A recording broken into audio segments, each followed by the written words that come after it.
Hello दोस्तों, सूरज yes point YouTube channel में आपका स्वागत है। आज हम भारतीय अर्थव्यवस्था के महत्वपूर्ण प्रश्नोत्तरों की बात करेंगे। तो दोस्तों ये वीडियो ज़्यादा बड़ा नहीं है। यहाँ पर जो है हम 10 से 15 क्वेश्चन है, शायद 15 क्वेश्चन पर डिस्कस करेंगे। और दोस्तों ये क्वेश्चन बहुत ही इम्पोर्टेंट है और अक्सर एग्ज़ाम में पूछ लिए जाते हैं। ठीक है, तो आप एक बार 5-10 मिनट का टाइम निकाल कर अगर देख लेंगे तो 1-2 क्वेश्चन जो है करने की स्थिति में होंगे। ठीक है, तो दोस्तों वीडियो शुरू करने से पहले आप हमारा यूट्यूब चैनल सब्सक्राइब कर लीजिए ताकि ऐसी ही महत्वपूर्ण वीडियो आपके पास मिलती रहे। ठीक है, तो आइए दोस्तों शुरू करते हैं। भारतीय अर्थव्यवस्था महत्वपूर्ण प्रश्नोत्तरी। ठीक है, तो इसमें पहले क्वेश्चन की बात करें। इसमें पूछा गया है कि कौन सी समिति गरीबी आकलन के लिए गठित की गई थी। रंगराजन समिति, तेंदुलकर समिति या लकड़ावाला समिति या ये सभी। तो दोस्तों ये सभी समितियाँ जो हैं भारत में गरीबी को आकलन करने के लिए गठित की गई थी। ठीक है, अगर लकड़ावाला समिति की बात करें तो ये 1989 में जो है गठित की गई थी। तेंदुलकर समिति जो है ये 2005 में गठित की गई थी। और अगर हम बात करें रंगराजन समिति की तो ये जो गठित की गई थी ये जो है दोस्तों 2012 में गठित की गई थी। और रंगराजन समिति जो है वो तेंदुलकर समिति की जो है समीक्षा करने के लिए गठित की गई थी। ठीक है, तो ये इम्पोर्टेंट है, ये ज़्यादा हमें ध्यान रखना है कि रंगराजन और तेंदुलकर और लकड़ावाला समिति जो है वो गरीबी आकलन के लिए गठित की गई थी। नेक्स्ट की बात करते हैं क्वेश्चन की।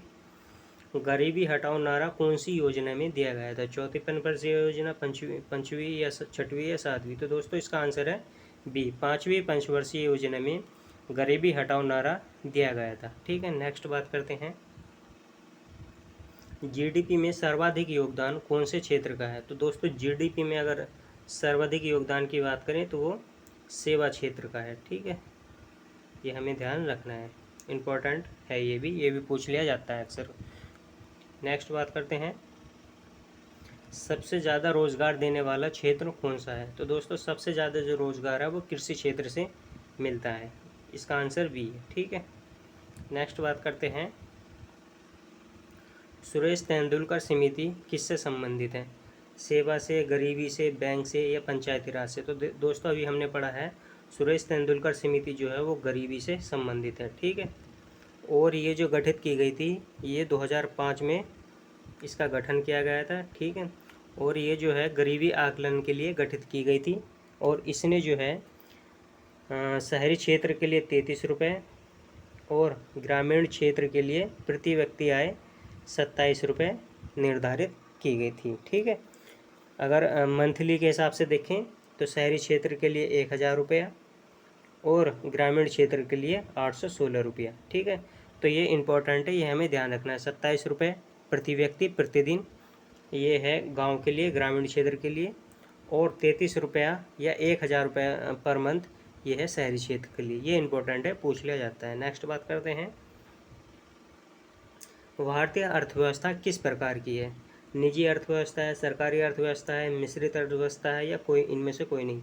तो दोस्तों भारतीय अर्थव्यवस्था जो है वो मिश्रित अर्थव्यवस्था है। ठीक है, मिश्रित अर्थव्यवस्था का मतलब क्या है। इसमें निजी क्षेत्र यानी कि निजी क्षेत्र के साथ ही जो सरकारी है या सार्वजनिक क्षेत्र है वो दोनों जो है इसमें शामिल होते हैं। ठीक है, यानी कि इसमें जो है सरकार का भी योगदान रहता है और निजी क्षेत्र का भी योगदान रहता है, इसलिए जो है भारतीय अर्थव्यवस्था मिश्रित अर्थव्यवस्था है। नेक्स्ट बात करते हैं।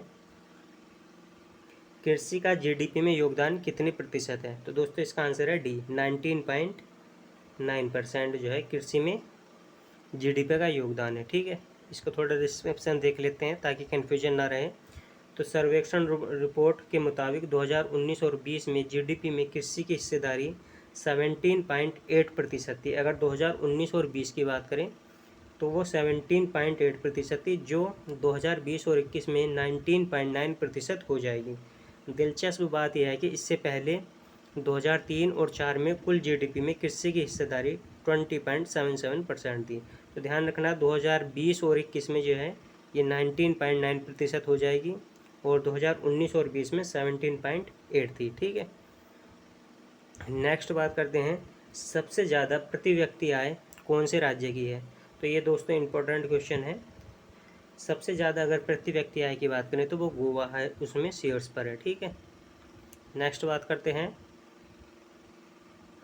सबसे कम प्रति व्यक्ति आय कौन से राज्य की है? तो दोस्तों सबसे कम प्रति व्यक्ति आय की अगर हम बात करें तो वो बिहार की है। ठीक है, तो प्रति व्यक्ति आय के मामले में सबसे कम जो है प्रति व्यक्ति आय है वो बिहार राज्य में है। ठीक है, नेक्स्ट बात करते हैं।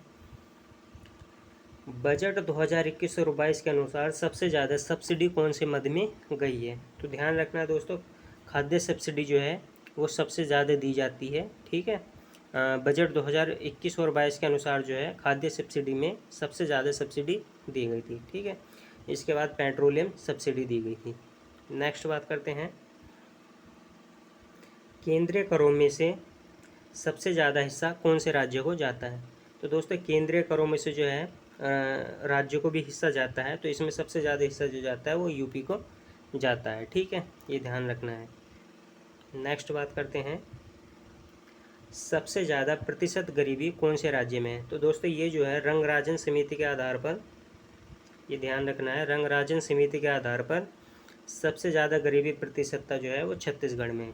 तो ये ध्यान रखना, ये रंगराजन समिति के आधार पर है। ठीक है, नेक्स्ट बात करते हैं, केंद्रीय बजट 2021 और 22 का आकार कितना है?